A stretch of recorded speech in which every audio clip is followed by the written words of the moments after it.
2007年1月9日、アップルは3つの革命的な製品を発表すると告げました。ワイドスクリーンの音楽プレイヤー、携帯電話、そしてインターネット通信端末です。ところが、ステージに並んだのは3台ではありません。3つは同じ1台でした。iPhone です。観客が見たのは、機能を組み合わせた新しい電話でした。しかし、その後に起きた変化は、電話の改良だけでは終わりませんでした。当時、世界の携帯端末市場で最大の企業はノキアでした。同社推計の世界シェアは 38%。では、なぜ圧倒的な王者は一社の新製品が生んだ競争の変化を止められなかったのでしょうか。今回は発表の言葉、ソフトウェアの進化、そして競争の単位という3つの視点からこの転換を読み解きます。古典の第一形、満点価解は何が隠れて見えにくくなるのかを考える補助線です。ノキアは弱い会社ではありません。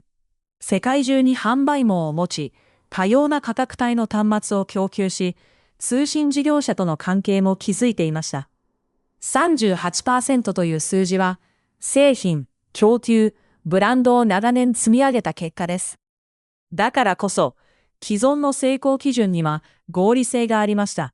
大量の機種を異なる通信方式や価格帯へ確実に届ける能力は、当時の市場で明確な強みでした。iPhone の説明に使われた言葉もすべて見慣れたものでした。音楽プレイヤー、電話、インターネット端末。既存企業がこの製品を分析するなら、音楽機能、通話品質、ブラウザーという項目に分けるのは自然です。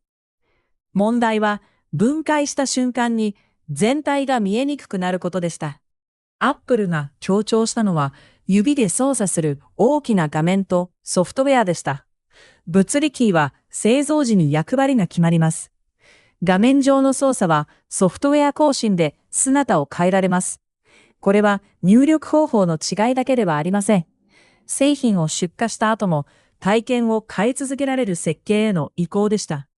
同じ画面が通話では数字キーになり、写真では一覧になり、ブラウザーではページそのものになる。ハードウェアの形を変えずに用途を増やせる余地が生まれます。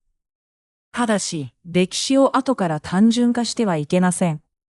2007年にアップルが示した第三者アプリの方針は、ブラウザ技術を使う Web2.0 アプリでした。現在のようなネイティブアプリの市場が発表の日から完成していたわけではありません。転換点は翌年です。2008年7月、アップルは500を超えるネイティブアプリとともに、アップストアを開始しました。端末メーカーだけでなく、外部の開発者が機能を作り、利用者に届ける流通路が生まれます。1台の電話が参加者を増やす市場へ変わり始めました。ここで競争の単位が変わります。比較されるのは端末対端末だけではありません。端末、OS、開発ツール、アプリ配布、利用者のデータと習慣。その組み合わせ全体が競争力になります。機能表で一つずつ比べても、この循環の強さは見えません。利用者が増えれば開発者が集まり、アプリが増えれば端末の価値が上がる。次の端末を選ぶときには、購入済みのアプリや慣れた操作も判断材料になります。競争は1回の販売から継続する関係へ移ります。もちろん、ノキアの交代を iPhone だけで説明することはできません。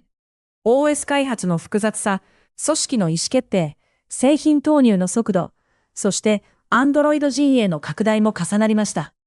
ここで扱うのは敗北の唯一の原因ではなく、競争を図る物差しが変わったという構造です。強者の組織が無能だったという物語にすれば簡単ですが、それでは経営の教訓を失います。子孫事業を支えた能力が新しい競争単位では十分でなくなることが問題です。